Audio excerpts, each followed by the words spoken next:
எனக்கு அன்பான சகோதர சகோதரிகளே, ஆண்டவராகிய இயேசு கிறிஸ்துவின் இனிய நாமத்தில் வாழ்த்துக்களையும் வணக்கத்தையும் தெரிவித்துக் கொள்கிறேன். காலைதோறும் கர்த்தருடைய வார்த்தை என்ற தலைப்பில் நாம் வேத வசனங்களை தியானித்து வருகிறோம். இன்றைக்கு தியானத்திற்கு எடுத்துக்கொண்ட வேத வசனம் சங்கீதம் 31:5. உமது கையில் என் ஆவியை ஒப்புவிக்கிறேன், சத்தியபரனாகிய கர்த்தாவே, நீர் என்னை மீட்டுக்கொள்வீர். தாவீது இப்போது மிகுந்த நெருக்கத்தில் இருக்கிறார். அவருடைய ஜீவனுக்கு ஆபத்து, மரணம் அவரை நெருங்கி வந்திருக்கிறது. மரணத்தின் வாசலில் தாவீது நிற்கிறார். இப்படிப்பட்ட சூழ்நிலையில் உமது கையில் என் ஆவியை ஒப்புவிக்கிறேன் என்று கர்த்தரிடத்தில் விசுவாசத்தோடு சொல்கிறார். தன்னுடைய ஜீவனுக்கு ஆபத்து வந்தாலும் தாவீது தன்னுடைய ஆவியை குறித்தும் ஆத்துமாவை குறித்தும் கரிசனையோடு இருக்கிறார். தன்னுடைய சரீரத்தை விட ஆவியானது ஆத்துமாவும் மிக முக்கியமானது என்று தாவீதுக்கு தெரியும். நம்முடைய சரீரத்திற்கு பல சோதனைகள், வேதனைகள், தீங்குகளும் உண்டாகலாம். சரீரத்தில் பாடுகளும் உபத்திரவங்களும் வரலாம்.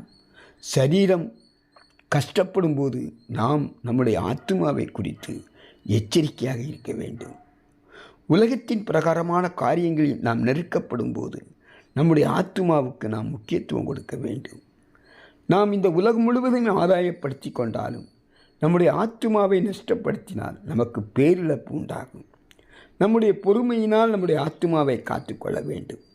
தன்னுடைய ஆவியையும் ஆத்துமாவையும் எப்படி காத்துக்கொள்வது என்று தாவீது யோசித்து பார்த்து தன்னுடைய ஆவியை கர்த்தருடைய கையில் ஒப்புவிப்பதே தன்னுடைய ஆவிக்கும் ஆத்துமாவுக்கும் பாதுகாப்பு என்று தாவீது உணர்ந்து கொள்கிறார். ஆண்டவராகிய இயேசு கிறிஸ்து கூட இந்த உலகத்தில் செய்த ஒவ்வொன்றும் ஏற்கனவே தீர்மானிக்கப்பட்டு தீர்க்க தரிசனமான வார்த்தைகளை நிறைவேற்றத்தக்கதாக நடந்த நிகழ்வுகளாகும். இயேசுவை பரியாசம் பண்ணி அவரை சவுக்கினால் அடித்து தலையில் முட்கிரீடம் சூட்டி துன்பப்படுத்தி சிலுவையில் அறைந்து பாடுகளை அனுபவித்து கொண்டிருக்கும் போது சிலுவையில் தொங்கியபடியே மன்னிப்பை பற்றியும் மனம் திரும்பி ரட்சிக்கப்படுவர்கள் பற்றியும் தாய் தகப்பன் பெற்றோர்களை கனப்படுத்துவது பற்றியும் தேவனோடு உள்ள ஐக்கியம் ஜெபிப்பது பற்றியும் ஆத்தும தாகத்தை பற்றியும் இந்த உலகத்திற்கு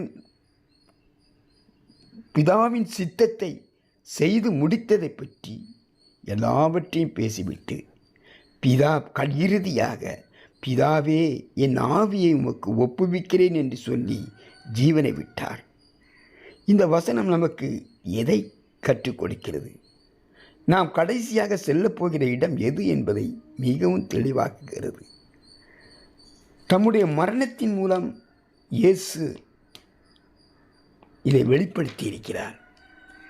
இன்று அநேகர் தன்னை யாரிடம் ஒப்புக் கொடுக்க வேண்டும் என்று தெரியாமல் தங்களுடைய வாழ்க்கையை பல வழிகளில் நஷ்டப்படுத்தி கொள்கிறார்கள்.